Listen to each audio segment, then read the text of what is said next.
Hello friends, RMS online classes में आपका स्वागत है। क्लास 10th मैथ्स चल रहा था, जिसमें हम मैथ्स के सभी फार्मूला का वीडियो डाल चुके हैं। जो भी स्टूडेंट नहीं देखे हैं उस वीडियो को ज़रूर देखें एक बार, क्योंकि एग्ज़ाम देने वाले हैं 2024 में जितना भी स्टूडेंट। ठीक है, आज जो हम निर्देशांक ज्यामिति के जितना भी इम्पोर्टेंट सवाल है और जितना भी फार्मूला है सबको एक जगह करने जा रहे हैं, जो कि एग्ज़ाम में आने का इससे 10 नंबर पूछता है। तो आप लोग के लिए बहुत इंपॉर्टेंट होगा इस चैप्टर से, और आसान भी चैप्टर है, जो कि बनाने में कोई दिक्कत नहीं होगा। देखिए, इसमें से निर्देशांक ज्यामिति में आप लोग को पहले याद रखना है, जो कि हम बताने जा रहे हैं, ध्यान दीजिएगा। इसमें पहले आपको एक्स अक्ष और वाई अक्ष को ध्यान में रखना है। एक्स अक्ष इसको क्या कहते हैं? एक्स अक्ष, और इसको वाई अक्ष। ठीक है, और इधर वाला को एक्स डैश अक्ष, और नीचे वाई डैश अक्ष कहते हैं। ठीक है, तो यहाँ पर याद रखना है, इसको कहते हैं प्रथम पाद। प्रथम पाद इसको कहते हैं द्वितीय पाद। द्वितीय पाद, ठीक है, इसको क्या कहते हैं? तृतीय पाद। इसको कहते हैं चतुर्थ पाद। ठीक है, या चतुर्थांश भी कहते हैं। प्रथम पाद में पूछेगा कि निर्देशांक जो होता है एक्स और वाई का, वो क्या होता है। तो यहाँ पर याद रखना है प्लस और प्लस होता है प्रथम पाद में। ठीक है, यानी एक्स का निर्देशांक प्लस और वाई का भी प्लस होता है। और द्वितीय पाद में जो है होता है, इधर एक्स का प्लस है, इधर वाई का प्लस है। तो यहाँ पर ये एक्स का माइनस है, इधर वाई का प्लस है, तो यहाँ माइनस और क्या होता है? प्लस। ठीक है, और तृतीय पाद में जो है ई एक्स का माइनस, ई वाई का माइनस, तो यहाँ पर दोनों किस में होता है? माइनस में। और ये चतुर्थ पाद हो गया, इसमें जो होता है एक्स का प्लस में होता है और वाई का किस में होता है? माइनस में। इसी से बना है, इसीलिए यहाँ पर ये किस में होगा? माइनस में। इस प्रकार से इसको आप लोग को ध्यान में रखना। जैसे इससे एग्जाम्पल देखिए कैसे पूछेगा, ध्यान देना है। पहला कहेगा कि बिंदु 4,3 किस पाद में है? किस पाद में है?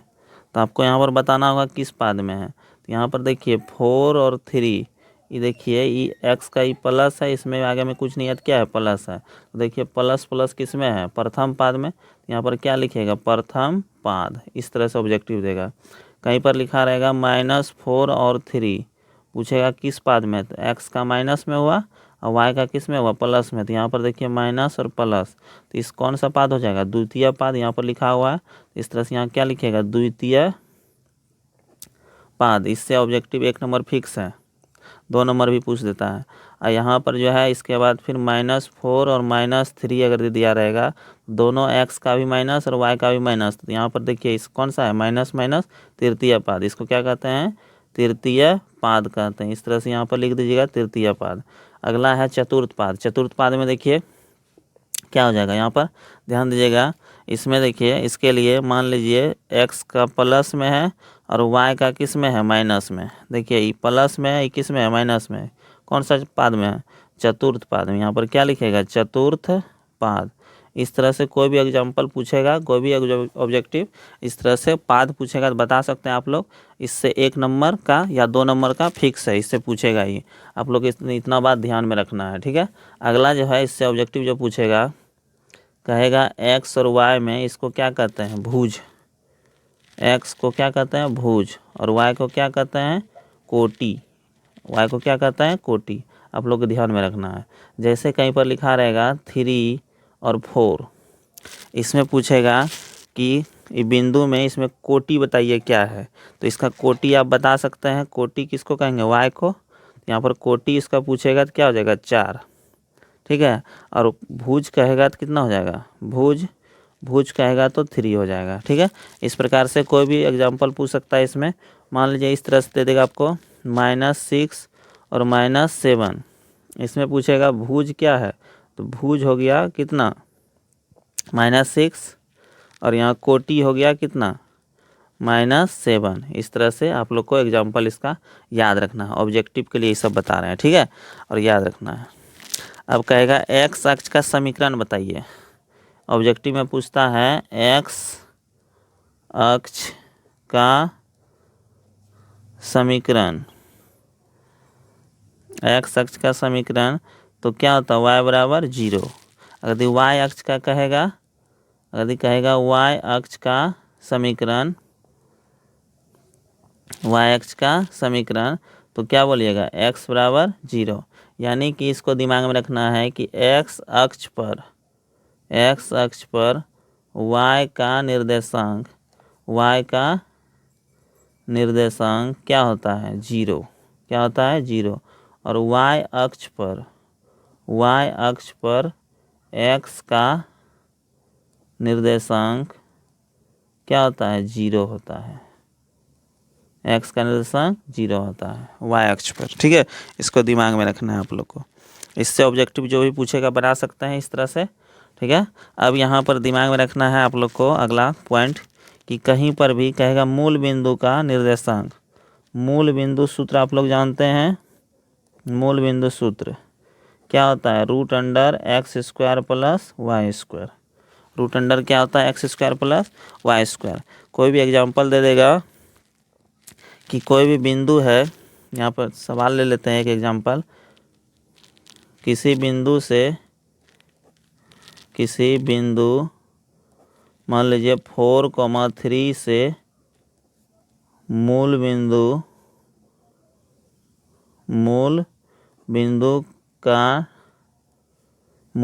की दूरी ज्ञात करें, यानी कि कोई बिंदु से मूल बिंदु की दूरी, इस तरह से एग्जांपल दिया रहेगा। तो यहाँ पर इसमें मूल बिंदु सूत्र यही दूरी सूत्र, यहाँ मूल बिंदु सूत्र लगा देना है। फॉर्मूला क्या होता है x square plus y square. जहाँ पर भी दिखेगा मूल बिंदु लिखा हुआ है तुरंत एक ठो बिंदु, एक निर्देशांक दिया हुआ रहेगा, यहाँ पर एक बिंदु, यहाँ पर एक्स और वाई का एक ही तो दिया रहेगा, तो यहाँ पर एक्स स्क्वायर यानी कि 4 का स्क्वायर और यहाँ पर वाई की जगह पर 3 का स्क्वायर कर दीजिएगा। तो बताइए 4 का स्क्वायर कितना 16 और 3 का स्क्वायर कितना हो जाएगा 9। तो इस तरह से 16 और 9 25 यानी कितना हो गया 5 इकाई, यहाँ पर 5 लिख दीजिएगा आंसर। ठीक है, तो इस तरह से बना सकते हैं आप लोग। दूसरा जो है आप लोग को लिए पूछता है अगला कहेगा दूरी सूत्र। अगला क्या कहेगा दूरी सूत्र। दूरी सूत्र आप लोग याद रखना है कि क्या होता है x2 माइनस x1 का whole square plus y2 minus y1 का होल स्क्वायर। यानी कि कोई दो गो बिंदु दे देगा आपको, a मान लीजिए x1 y1 और b x2 y2, इसके बीच की दूरी कहेगा निकालने। तो फॉर्मूला यही लगाना है, ए बी बराबर क्या आ जाएगा root under x2 minus x1 का whole square plus y2 minus y1 का होल स्क्वायर। तो यहाँ पर देखिए एक एग्जांपल लेते हैं, इसी पर दूरी सूत्र पर एक एग्जांपल ले लेते हैं, देखिए कैसे बनेगा। मान लीजिए कोई एग्जांपल a बराबर मान लीजिए 2 और 3 है और b बराबर मान लीजिए -2 और 3 है। ठीक है, इसकी बीच की दूरी कहता है। तो यहाँ पर ए बी फार्मूला यानी कि दूरी सूत्र लगाएंगे। तो यहाँ पर फार्मूला यहाँ पर ऊपर में लिखा हुआ है, इसको समझिएगा, यहाँ पर ध्यान दीजिएगा।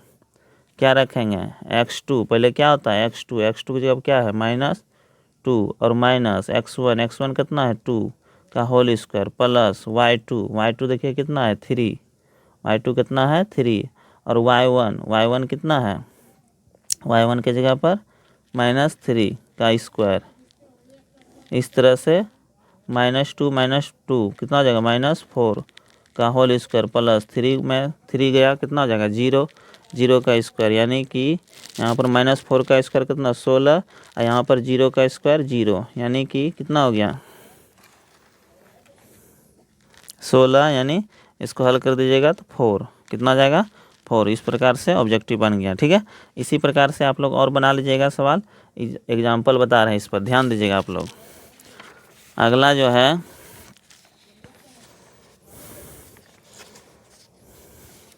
ये दूरी सूत्र हो गया। अब दूरी सूत्र के बाद आप लोग को याद रखना है मध्य बिंदु सूत्र। क्या याद रखना है मध्य बिंदु सूत्र, यानी कि कोई दो गो बिंदु दे देगा x1 y1 और दूसरा b x2 y2, कहेगा इसके बीच में कोई बिंदु है p, इसका निर्देशांक ज्ञात कीजिए। यहाँ पर याद रखना आप लोग को मध्य बिंदु सूत्र, मध्य बिंदु सूत्र, मध्य बिंदु सूत्र क्या होता है याद रखना है।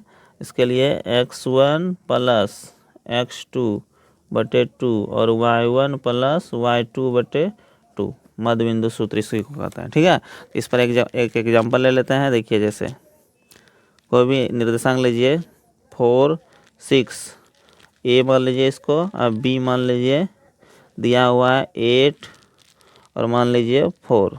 ठीक है, इस तरह से दे दिया है। कहेगा इसके बीच का बिंदु पी मध्य बिंदु है, इसका निर्देशांक ज्ञात कीजिए। यहाँ पी का निर्देशांक, यहाँ पर क्या कहेगा, पी का निर्देशांक, पी का निर्देशांक निकालने के लिए फॉर्मूला यहाँ पर मध्य बिंदु सूत्र ही लगाइएगा, x1 प्लस x2/2 और y1 प्लस y2/2। ठीक है, तो यहाँ पर जो है इस तरह से x1 इसको कहेंगे x1 और y1 यहाँ पर x2 y2। ठीक है, तो इसको रखिए, x1 कितना है 4 और प्लस x2 कितना है 8 और /2 और y1 कितना है 6 और यहाँ पर y2 कितना है 4/2। इस प्रकार से इसको हल कीजिएगा। 8 4 कितना हो जाएगा 12/2 और यहाँ पर 6 4 10/2, इसको कटा दीजिएगा 5 और यहाँ इसको 6 और इसको कटाइएगा तो कितना हो जाएगा 5। इस प्रकार से मेरा बिंदु क्या आ गया 6 और 5।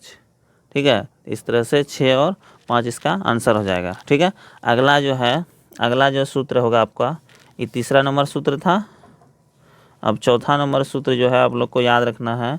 मेन जो की है, कहेगा कोई भी दो बिंदु दिया हुआ रहेगा ए और बी। ठीक है, ए का निर्देशांक दिया रहेगा x1 y1 और बी का निर्देशांक x2 y2। ठीक है, इसके बीच में कोई भी पी बिंदु है जो कि इसको m1 और m2 में विभाजित करता है, तो कहेगा इसका निर्देशांक ज्ञात कीजिए। इसके लिए विभाजन सूत्र इसको कहते हैं। इसके लिए देखिए कैसे सूत्र बनता है, इसको ध्यान दीजिएगा। पी का इसको कहते हैं विभाजन सूत्र। कौन सूत्र? विभाजन सूत्र। विभाजन सूत्र देखिए समझिएगा। तो हमको पी का निर्देशांक लिखना है, पी का निर्देशांक। उसके लिए फॉर्मूला बनेगा, यहाँ पर ध्यान दीजिएगा। पहले m1 लेंगे, m1 को गुना करेंगे x2 से प्लस, फिर इधर से लेंगे। ठीक है, इधर क्या लेंगे m2 गुना x1 बटे m1 प्लस m2 और फिर y वाला को m1 y2 plus m2 y1 बटे m1 प्लस m2। ठीक है, इस पर देखिए एक एग्जांपल भी ले सकते हैं आप लोग। देखिए एग्जांपल लेते हैं विभाजन सूत्र से।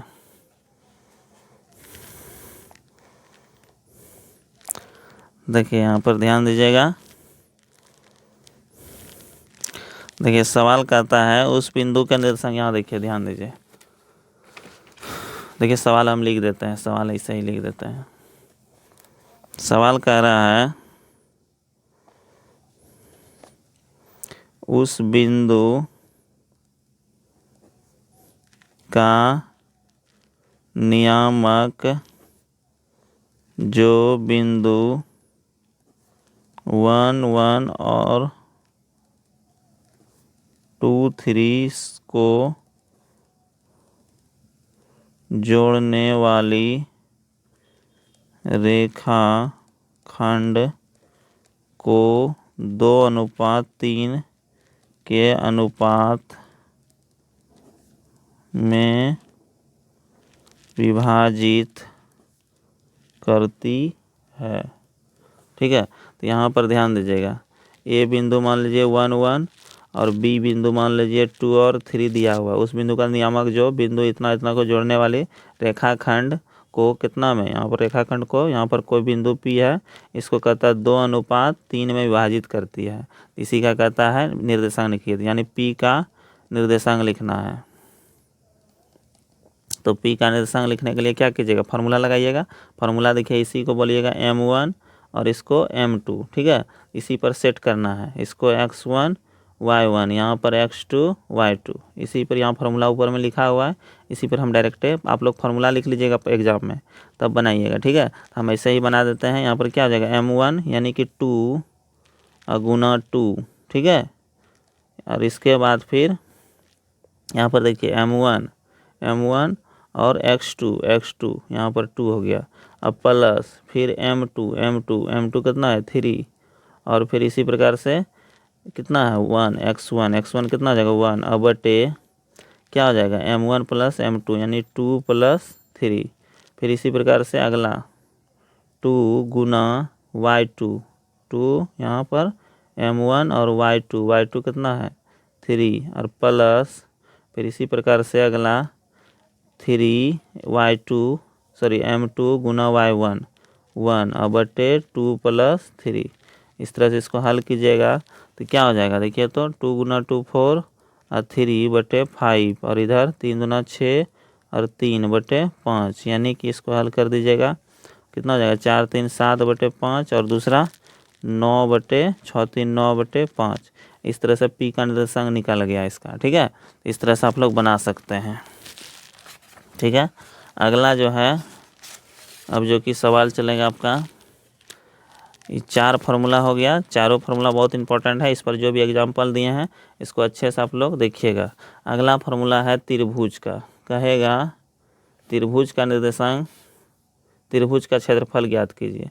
जैसे एक त्रिभुज दिया हुआ रहेगा a x1 y1, b x2 y2 और c x3 y3। कहेगा त्रिभुज का क्षेत्रफल ज्ञात कीजिए। तो यहाँ लिखते हैं त्रिभुज ए बी सी का क्षेत्रफल बराबर 1/2 into x1 y2 minus y3 plus x2 y3 minus y1 plus x3 y1 minus y2। इसको याद रखिएगा, यही फार्मूला है त्रिभुज का क्षेत्रफल निकालने का। जिसको याद नहीं रहता उसके लिए थोड़ा सा समझ लीजिए इसको कैसे याद रखना है। बताए थे कल भी, 1 फिर 2 और फिर 3 लेना है, ठीक है। तो 1 लीजिएगा, देखिए x1 लिए हैं, फिर इसके बाद 1 के बाद देखिए 2 से शुरू हुआ है, 2 और 3 लिए हैं, ठीक है। फिर x2 लिए हैं, 1 के बाद 2 लेना है, x2 यहाँ पर लिए हैं, फिर 3 माइनस 1, ठीक है, 3 y3 माइनस y1, ठीक है। फिर इसके बाद x3 लिए हैं, x3 जो लिए हैं फिर 1 और 2 से शुरू होगा, देखिए हम 1 और यहाँ 2 है ना। इस प्रकार से आप लोग को बनाना है इसका, ठीक है। अब देखिए इस पर एग्जाम्पल एक ले लेते हैं। त्रिभुज का क्षेत्रफल निकालना है ना, तो इसके लिए देखिए एक एग्जाम्पल यहाँ पर ध्यान दीजिएगा। यहाँ पर देखिए लिखा हुआ है ए बी सी से बने त्रिभुज का क्षेत्रफल ज्ञात करना है। इससे कहता है त्रिभुज का क्षेत्रफल ज्ञात करना है। तो उसके लिए देखिए यहाँ पर पहले त्रिभुज बना लीजिएगा इस तरह से। इसका निर्देशांक यहाँ पर दिया हुआ है ए कितना है 0 1, अब बी कितना है 0 5, और सी कितना है 3 और 4। इस तरह से आपको दिया हुआ है, ठीक है। तो यहाँ पर देखिए यही बिंदु दिया हुआ है, इसी से हल करना है, यही फार्मूला रखना है इस पर। तो देखिएगा इसको बनाते हैं कैसे, ध्यान दीजिएगा। ए बी सी का क्षेत्रफल इसी पर रख देते हैं।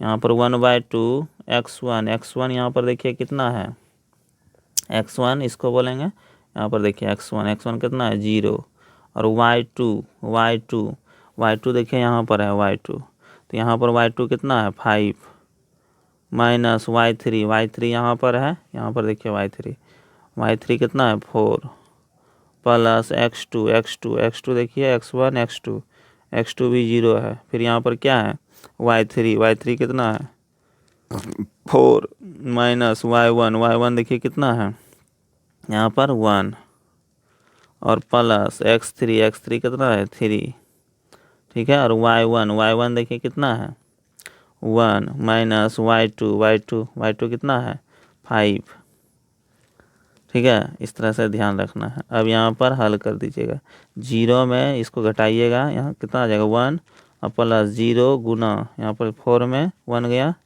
3 और प्लस 3, और यहाँ पर इसको घटाइएगा तो कितना आ जाएगा यहाँ पर -4, ठीक है, -4 आएगा। अब यहाँ पर 1/2 यहाँ देखिए 0 में 1 से गुना कीजिएगा 0, 0 में 3 से गुना कीजिएगा 0, और यहाँ प्लस और माइनस, माइनस कितना हो जाएगा 12 ना, 3 चौक 12। इस तरह से इसको हल कीजिएगा। यहाँ पर देखिए कितना बचा -12, इसको कटाइएगा तो -6 हो जाएगा, यानी -6 आएगा। और जानते हैं कि एरिया जो है, क्षेत्रफल जो है कभी निगेटिव नहीं आता है, इसलिए इसको क्या लगा दीजिएगा मॉड। इसको क्या कहते हैं मॉड। इस तरह से इतना 6 वर्ग इकाई इसका आंसर लिख दीजिएगा। ठीक है, कितना 6 वर्ग इकाई। ठीक, इस तरह से इस सवाल को भी बना लीजिएगा अच्छे तरह से। तो इस तरह से हम जो है 5 फार्मूला बताएं, और पांचों फार्मूला बहुत इंपॉर्टेंट है। इसी पर आधारित जो है बहुत सारा सवाल रहेगा आप लोग को। आप कुछ ऑब्जेक्टिव भी देख लेते हैं, 1 2 4 ठो। देखिए ऑब्जेक्टिव यहाँ पर देखिए इस तरह से पूछेगा आप लोग को, तो आप लोग को ध्यान दीजिएगा। यहाँ पर देखिए कोटि कह रहा है, अभी बताए थे भुज और कोटि, यहाँ पर क्या हो जाएगा -7 है। ठीक है, एक्स अक्ष का वाई का निशान 0 होता है। और यहाँ पर देखिए भुज पूछ रहा है, अभी बताए थे भुज, भुज क्या होगा इसका, भुज -12। ठीक है, इसी प्रकार से। और ये इम्पोर्टेंट, बहुत इंपॉर्टेंट है, निम्न में से मूल बिंदु का नियामक, मूल बिंदु का नियामक होता है 0 0। बहुत इंपॉर्टेंट है भी, मूल बिंदु का नियामक क्या होता है 0 0। इसमें देखिए -3 -5, अभी बताए थे -3 -5 रहते क्या होगा तृतीय पाद में, कौन सा होगा तृतीय पाद में। एक्स का नियामक, एक्स वाला कितना है 6 है यहाँ पर, इस तरह से बता सकते हैं। इसका यहाँ पर कहता है, इस तरह से ऑब्जेक्टिव जो है इस तरह से आप लोग बनाइएगा इसको भी। ठीक है, यहाँ पर इसमें कहता है भुज बताइए, भुज कितना है 6 है। तो इस तरह से इस वीडियो में इतना ही रहने देते हैं। अब अगले दिन जो है ऑब्जेक्टिव इसका लेके आएंगे। इस पर जो है इतना ही सवाल आप लोग रिवीजन करके जाइएगा, जो कि सवाल इसी से रहेगा। तो इस वीडियो में इतना ही। जय हिंद।